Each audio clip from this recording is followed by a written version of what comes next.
Hello everyone. तो आज हम लोग देखेंगे existence theorem for Laplace transform. तो एग्जिस्टेंस थ्योरम लैपलेस ट्रांसफॉर्म का देखने से पहले हम लोगों ने कल कुछ डेफिनेशंस पढ़ा था, जैसे कि पीस वाइज कंटिन्यूअस फंक्शंस क्या होते हैं, फिर फंक्शन ऑफ एक्सपोनेंशियल ऑर्डर क्या होता है और फंक्शन ऑफ अ क्लास ए क्या होता है। तो वो तीनों डेफिनेशन देखने के बाद, अच्छे से समझने के बाद हम लोग एग्जिस्टेंस थ्योरम पर आए हैं। तो देखिए, थ्योरम का स्टेटमेंट क्या है कि लेट एफ ऑफ टी हमारा जो फंक्शन है be a real function such that F of T is a piecewise continuous function on every finite interval in the range t greater than equal to 0।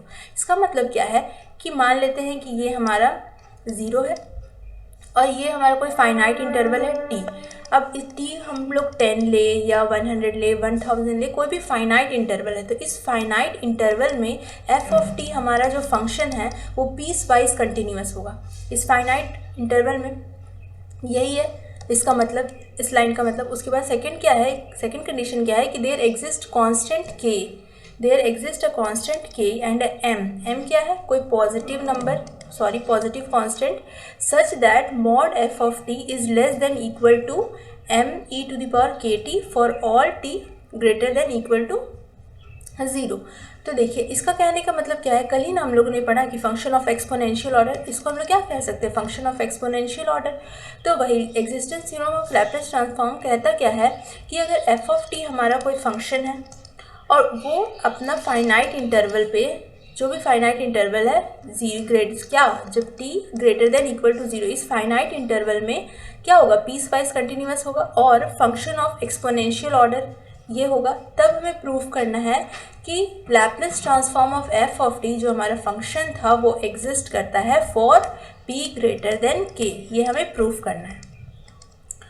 और देखिए कि जब हम कहते थे कि एफ ऑफ टी हमारा जो फंक्शन है वो पीस वाइज भी है और क्या है, एक्सपोनेंशियल ऑर्डर का भी है, तब हम उसे क्या कहते हैं, कल हम लोगों ने एक डेफिनेशन पढ़ा था फंक्शन ऑफ अ क्लास ए।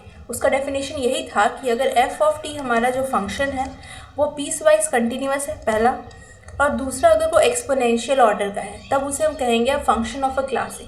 तो इस थ्योरम का एक और स्टेटमेंट भी हो सकता है, कैसे, देखिए और करके मैंने लिखा है कि if f of t is a function of class A then हमें प्रूव करना है कि Laplace transform of f of t exist. तो चलिए शुरू करते हैं। अब देखिए, हम लोगों ने क्या पढ़ इसका प्रूफ देखते हैं। तो जब हमें प्रूफ करना था कि Laplace transform of f of t, देखिए Laplace transform of f of t, जब हमें Laplace transform of f of t का वैल्यू हमारे पास क्या है, 0 to infinite e to the power minus p t f of t d t, यही है ना। तो हम कब कहते थे कि Laplace transform of f of t exist होता है, जब इस इंटीग्रल का वैल्यू कुछ डेफिनेट वैल्यू हमें मिले, तब हम कहते थे। देखिए, इस इम्प्रॉपर इंटीग्रल का वैल्यू जब कुछ डेफिनेट आ जाए तब हम कहते थे कि लैप्लेस ट्रांसफॉर्म एग्जिस्ट करता है, ये इंटीग्रल एग्जिस्ट करता है, ऐसा कहते थे। तो हम इस थ्योरम में वही करेंगे कि देखिए we have Laplace transform of f t क्या है, integration 0 to infinite e to the power minus p t f of t d t. अब देखिए, एफ ऑफ टी हमारा जो फंक्शन है वो स्टेटमेंट में क्या गिवन है कि जो हमारा फंक्शन है वो पीस वाइज कंटिन्यूस है, ठीक, पीस वाइज कंटिन्यूस है। तो हम क्या देखिए, ये मान लीजिए कि ये हमारा कोई फाइनाइट इंटरवल है 0 टू इनफाइनाइट, तो ये पीस वाइज कंटिन्यूस है, तो हम यहाँ पर t लेते हैं। तो हम क्या कर सकते हैं, देखिए ये 0 टू t में भी ये पीस वाइज कंटिन्यूस है, तो ये 0 टू t में भी कंटिन्यूस होगा और t टू इनफाइनाइट में भी कंटिन्यूस होगा। तो हमने वही लिखा, क्या किए हम, integration 0 to t nought, sorry यहाँ पर t नहीं, t नॉट होगा, 0 to t nought e to the power minus p t f of t d t, और integration t nought to infinite e to the power minus p t f of t d t, और इन दोनों का सम। अब अगर हम क्या करें, अब अगर हम ये वाला, तो अगर हम ऐसा दिखा दें कि ये वाला इंटीग्रल भी एग्जिस्ट करता है और ये वाला इंटीग्रल भी एग्जिस्ट करता है, तो इन दोनों का सम यानी कि ये भी एग्जिस्ट करेगा, तो हमारा एफ ऑफ टी जो फंक्शन है उसका लैप्लेस ट्रांसफॉर्म भी एग्जिस्ट करेगा। तो हम लोग यही करने वाले हैं। चलिए आगे बढ़ते हैं।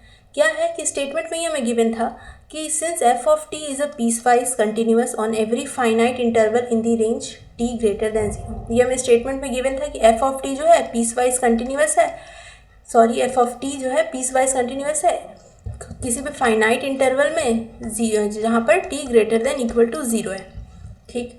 तो अगर f of t piecewise continuous है फाइनाइट इंटरवल में, तो देखिए अगर एफ ऑफ टी क्या है कि एफ ऑफ टी जो है कंटिन्यूअस है, यहाँ पर इनफाइनाइट है, अगर इस पूरे पे ये क्या है पीस वाइज कंटिन्यूअस है, तो ये यहाँ पर टी नॉट है, तो ये 0 to टी नॉट पर भी तो पीस वाइज कंटिन्यूअस होगा for t greater than 0, T naught greater than 0। तो अब हम क्या लिखेंगे, और आपको पता होगा कि एक्सपोनेंशियल फंक्शन जो होता है वो हमेशा कंटिन्यूअस होता है किसी भी फाइनाइट इंटरवल पे। तो एक्सपोनेंशियल फंक्शन क्या है, e to the power minus p t is continuous on the finite interval 0 to t naught for t naught greater than 0। तो अगर एक्सपोनेंशियल फंक्शन कंटिन्यूअस है तो वो पीस वाइज कंटिन्यूअस भी होगा, क्योंकि एवरी कंटिन्यूअस फंक्शन जो होता है वो पीस वाइज कंटिन्यूअस फंक्शन होता है, but every piecewise continuous function is not a continuous function. ठीक, तो देखते हैं।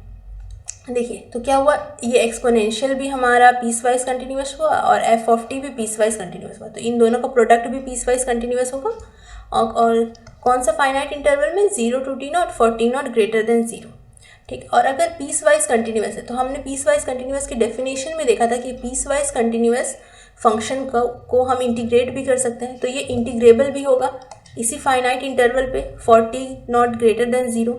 तो देयरफॉर हम क्या कहेंगे कि integration 0 to t naught e to the power minus p t f of t exist for all t naught greater than 0। तो हमने क्या अभी तक हमें क्या मिला कि ये वाला देखिए, ये वाला जो इंटीग्रल है ये एग्जिस्ट कर रहा है, तो अब हमें क्या दिखाना है कि ये वाला इंटीग्रल भी एग्जिस्ट कर रहा है, तो इन दोनों का सम भी एग्जिस्ट करेगा, यही दिखाना था हमें ना। तो देखिए अब हम क्या करेंगे, अगेन अब हम लेंगे ये वाला, देखिए अब हम लेंगे इस वाले पार्ट को, क्या करना है इसका मॉड लेंगे। तो हमने इम्प्रॉपर इंटीग्रल में पढ़ा है कि mod of integration t not to infinite e to the power minus p t f of t d t जो होगा, इस इंटीग्रल का मॉड जो होगा वो लेस देन इक्वल टू होगा अगर हम इस मॉड को अंदर कर दें और इंटीग्रेशन को बाहर कर दें। क्या हो जाएगा, integration t not to infinite mod e to the power minus p t. अच्छा, e to the power minus p t क्या है, ये कोई positive, e to the power minus p t क्या होता है, कोई पॉजिटिव होता है हमेशा। तो देखिए क्या हो जाएगा, mod of e to the power minus p t f of t d t. तो इसे हम क्या लिख सकते हैं, इसे हम लिख सकते हैं, अब देखिए पूरे में मॉड था तो हम क्या किए, e to the power minus p t में मॉड और एफ ऑफ टी में मॉड क्या किए, हम डिस्ट्रीब्यूट कर दिए। अब क्या e to the power minus p t जो है कोई पॉजिटिव टर्म है, ठीक, तो इस पर मॉड लगाएं या ना भी लगाएं तो एक ही बात है। तो इसमें क्या किया हमने, मॉड यहाँ से हटाया और एफ ऑफ टी में तो मॉड लगा ही है, तो क्या है, अब देखिए f of t is less than, आप यहाँ पर ये भी लिख सकते हैं कि since f of t mod of f of t is less than m e to the power k t. ये देखिए स्टेटमेंट में ही था ना, यहाँ पर देखिए स्टेटमेंट में ही हमें गिवन कि mod f of t is less than equal to m e to the power k t for t greater than equal to 0। तो वही हमने यहाँ पर लिखा is less than equal to f of mod f of t के place पर क्या लिखा हमने, m e to the power k t d t.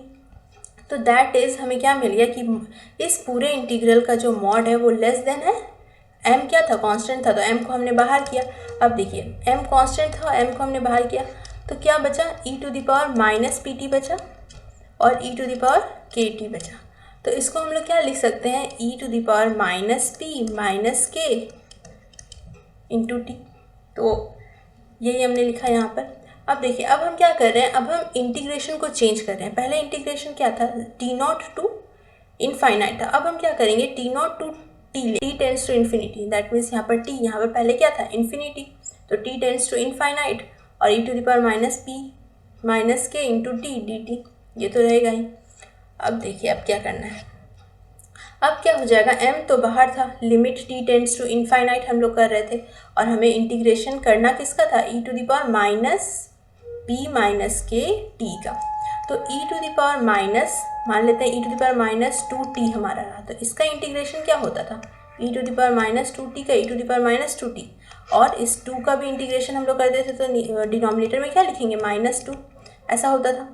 तो देखिए e to the power minus p minus k t है, तो क्या लिखेंगे, इसका इंटीग्रेशन क्या हो जाएगा, e to the power minus p minus k t, और ये जो p है t माइनस के है इसका भी इंटीग्रेशन, तो क्या हो जाएगा माइनस p माइनस के, नीचे आ जाएगा ये डिनोमिनेटर में आ जाएगा, और हमारा लिमिट क्या है t नॉट टू t है। तो अब हम नेक्स्ट स्टेप में क्या करेंगे, लिमिट पुट करेंगे, ठीक। तो देखिए नहीं, हम लोग नेक्स्ट स्टेप में क्या करेंगे, upper limit minus lower limit करेंगे। तो देखिए अगर ऊपर में e to the power minus p minus k और यहाँ पर क्या है t है, तो हमें क्या करना है, t के प्लेस पर करना है पुट कैपिटल T। और हमने यहाँ पर क्या है, देखिए माइनस पी माइनस के, यानी कि माइनस पी और माइनस के, इसमें ब्रैकेट था तो क्या हो जाएगा माइनस पी प्लस के। तो हमने वही लिख दिया है, के माइनस पी को हमने बाहर कर दिया, m के साथ कांस्टेंट है। तो अब क्या कर रहे हैं हम लोग, देखिए e टू द पावर तो हमारा आया क्या था, देखिए क्या है कि e to the power minus p minus k और यहाँ पर है t, ठीक। तो हम क्या करें, इस t के प्लेस पर पुट करें कैपिटल T। तो e minus e to the power minus p minus k और यहाँ पर क्या हो जाएगा कैपिटल T। तो अगर e to the power minus p minus k t है तो हम इसे ऐसे भी लिख सकते हैं, क्या लिख सकते हैं, e to the power p minus k t. तो हमने वही किया है, जब हमने अपर लिमिट पुट किया है तो हमने e to the power minus p minus k t ना लिखकर 1/e to the power p minus k t लिखा है, देखिए। और minus upper limit minus lower limit, जब हमने लोअर लिमिट किया तो हमने चेंज नहीं किया, e to the power minus p minus k और यहाँ पर टी नॉट पुट किया है, लेकिन यहाँ पर चेंज नहीं किया, चेंज हमने सिर्फ यहाँ किया। तो देखिए अब अगर 1/e to the power p minus k और इस t के प्लेस पर हमें क्या पुट करना है, क्या लिमिट लगाना है, इनफाइनाइट। तो p minus k into infinite क्या हो जाएगा, 1/e to the power infinite, and 1/e to the power infinite क्या होता है, 1/इनफाइनाइट दैट इज 0। तो ये वाला पूरा क्या हो गया 0, minus e to the power minus p minus k और टी नॉट, यहाँ पर तो टी नॉट है तो यहाँ पर तो t टेंड्स टू इनफाइनाइट लगेगा नहीं, और कब, जब p minus k is greater than 0, ठीक। तो अब हम क्या करेंगे, देखिए ये वाला 0 यहाँ पर क्या है, अब यहाँ पर m माइनस, थोड़ा साफ साफ लिखते हैं, बाहर में क्या था कि m/k माइनस पी और अंदर क्या आ गया minus e to the power minus p minus k into t naught, ये आ गया। तो हम क्या करेंगे, यहाँ पर वापस से माइनस पी माइनस ऑफ के और यहाँ पर क्या है minus e to the power minus p minus k into t naught. तो ये माइनस और ये माइनस यहाँ पर मल्टीप्लाई है, तो ये माइनस और ये माइनस कैंसिल हो जाएगा, तो क्या मिल जाएगा हमें, m e minus p minus k t not divided by p minus k, where देखिए p minus k is greater than 0 था, that means p is greater than k, यही ना होगा। तो चलिए नेक्स्ट स्टेप देखते हैं क्या कर रहे हैं। अब देखिए यहाँ पर देखिए कि इफ़, अब मैंने यहाँ पर क्या लिखा है कि बट m/p माइनस के, और जो यहाँ पर क्या था e to the power minus p minus k t naught, तो इसको हमने क्या लिख दिया है कि m e to the power minus p minus k और t not divided by p minus k. तो इसको ऐसा भी लिख सकते हैं ना कि m divided by p minus k, और यहाँ पर क्या हो जाएगा 1/e to the power p minus k into t naught, ऐसा भी लिख सकते हैं। तो अगर हम यहाँ पर देखें कि but m/p minus k into 1/e to the power p minus k t nought can be made as small as we के बाद लिख दीजिए as we please by taking to sufficiently large. अब देखिए अगर इस वाले देखिए e का वैल्यू क्या होता है, e का वैल्यू होता है 2.7। तो अगर हम इसका जितना e का पावर क्या होता है 2.7, तो 2.7 का पावर हम जितना बढ़ाएंगे, मान लीजिए यहाँ पर टी नॉट का वैल्यू जितना बड़ा होगा, टी नॉट क्या है यहाँ पर क्या हम लेंगे, t is greater than equal to 0 था, ठीक। तो हम जितना 0 से बड़ा जितना लेंगे यहाँ पर, तो 1/ जितना होती है पूरा का पूरा क्या हो जाएगा, छोटा होते जाएगा। तो वही हमने यहाँ लिखा है कि but m/p minus k 1/e to the power minus e to the power p minus k t nought can be made as small, वो बहुत स्मॉल होते जाएगा अगर हम जब टी नॉट का वैल्यू ज़्यादा लेते जाएंगे। हम जैसे टी नॉट का वैल्यू लार्ज करेंगे तो ये पूरा टर्म क्या हो जाएगा, स्मॉल होते जाएगा। तो यही हमने लिखा है। तब हम क्या बोलेंगे 10 फ्रॉम 1, तब क्या होगा, तो देखिए अगर जब हम टी नॉट का वैल्यू लार्ज करेंगे तो ये पूरा वैल्यू स्मॉल होगा, लेकिन कोई डेफिनेट वैल्यू तो आएगा, ऐसा तो नहीं है कि अनडिफाइंड हो जाएगा या इनफाइनाइट आ जाए, कोई डेफिनेट वैल्यू आएगा। तो क्या करेंगे, तब हम क्या लिखेंगे 10 फ्रॉम 1 वी कंक्लूड दैट कि f of t exist for p is greater then p। अब देखिए ये वाला इंटीग्रल भी क्या हो गया, ये वाला इंटीग्रल भी एग्जिस्ट हो गया, तो हमें यही ना प्रूफ करना था। देखिए कि जब ये भी एग्जिस्ट करे ये भी एग्जिस्ट करे तो इन दोनों का सम भी एग्जिस्ट करेगा, ये वाला इंटीग्रल, तो क्या होगा, लैप्लेस ट्रांसफॉर्म ये फंक्शन का एग्जिस्ट करेगा। थ्योरम में यही ना मैं बोल रहा था कि लैप्लेस ट्रांसफॉर्म एग्जिस्ट कर रहा है, ये प्रूफ करना है। तो नेक्स्ट में क्या लिखा है, अब देखिए नोट है, देखिए क्या है कि इस थ्योरम का स्टेटमेंट हम ऐसे भी लिख सकते हैं कि if f of t is a function of a class ए, अगर क्लास ए का फंक्शन है, क्लास ए कहने का मतलब क्या है कि वो पीस वाइज कंटिन्यूस होगा और एक्सपोनेंशियल ऑर्डर होगा उसका। तो the Laplace transform of f of t exist for all p greater than k. अब सेकेंड नोट क्या है कि condition in the theorem are sufficient but not necessary for the existence of Laplace transform. इसका मतलब क्या है कि अगर कोई फंक्शन क्लास ए का है, अगर मान लीजिए एफ ऑफ टी हमारा फंक्शन ये क्लास ए फंक्शन है, function of a class a है, तो इसका डेफिनेटली लैप्लेस ट्रांसफॉर्म एग्जिस्ट करेगा ही when p is greater than k. पर अगर ये फंक्शन क्लास ए का नहीं है तो हम ये भी कह सकते हैं कि लैप्लेस ट्रांसफॉर्म एग्जिस्ट कर भी सकता है और नहीं भी कर सकता है। हम ऐसा नहीं कह सकते कि अगर क्लास ए का फंक्शन नहीं हुआ तो लैप्लेस ट्रांसफॉर्म एग्जिस्ट ही नहीं करेगा, ऐसा हम कह नहीं सकते। तो ये नेसेसरी कंडीशन नहीं है, बस सफिशिएंट कंडीशन है कि condition in the theorem are sufficient but not necessary for the existence of the Laplace transform. If these conditions satisfied, the Laplace transform must exist। अगर क्लास ए का function हुआ तो Laplace transform तो definitely exist करेगा, but if these conditions are not satisfied the Laplace transform may और may not exist. तो Laplace transform exist कर भी सकता है और नहीं भी। तो एग्जाम्पल से समझते हैं। देखिए हमने एक फंक्शन लिया f of t is equals to 1/√t for all t greater than equal to 0। तो अब हम देखेंगे कि ये पीस वाइज कंटिन्यूस है कि नहीं।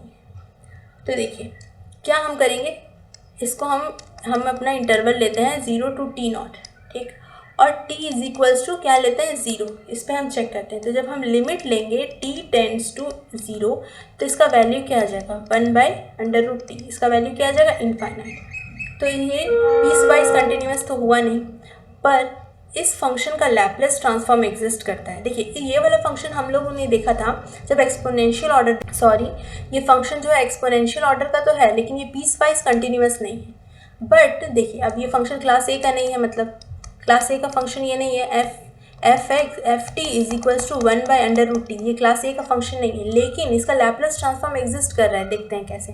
एफ ऑफ टी अगर 1/√t है तो हम इसे क्या लिख सकते हैं t⁻⁻1/2, और t⁻⁻1/2 का लैप्लेस ट्रांसफॉर्म का फॉर्मूला हमने एलिमेंट्री फंक्शन में ही पढ़ा था कि क्या हो जाता है gamma n+1 divided by p⁻n+1। तो हमने वही किया गामा n, देखिए ये t⁻n का फॉर्मूला हमने अप्लाई किया लैप्लेस ट्रांसफॉर्म ऑफ t⁻n, क्या हो जाता था गामा n+1 और डिनोमिनेटर में p⁻n+1, तो क्या हो जाएगा -1/2 +1, that means gamma 1/2 divided by p⁻1/2।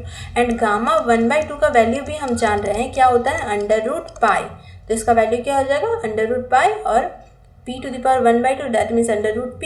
तो ये क्या हो जाएगा आंसर, इसका आंसर हो जाएगा क्या कि √π divided by p where p is greater than 0, that means इसका लैप्लेस ट्रांसफॉर्म एग्जिस्ट कर रहा है, कुछ डेफिनेट वैल्यू मिला हमें, तो इसका लैप्लेस ट्रांसफॉर्म तो एग्जिस्ट कर रहा है लेकिन ये फंक्शन क्लास ए का फंक्शन नहीं है, तो वही ये सफिशिएंट कंडीशन है। तो एग्जाम में कैसे आएगा, state and proof sufficient condition for the existence of a Laplace transform, ऐसा आपको ये क्वेश्चन पूछा जा सकता है। ये पिछले ही साल BBMQ में आया हुआ क्वेश्चन है, ऐसे ही था कि स्टेट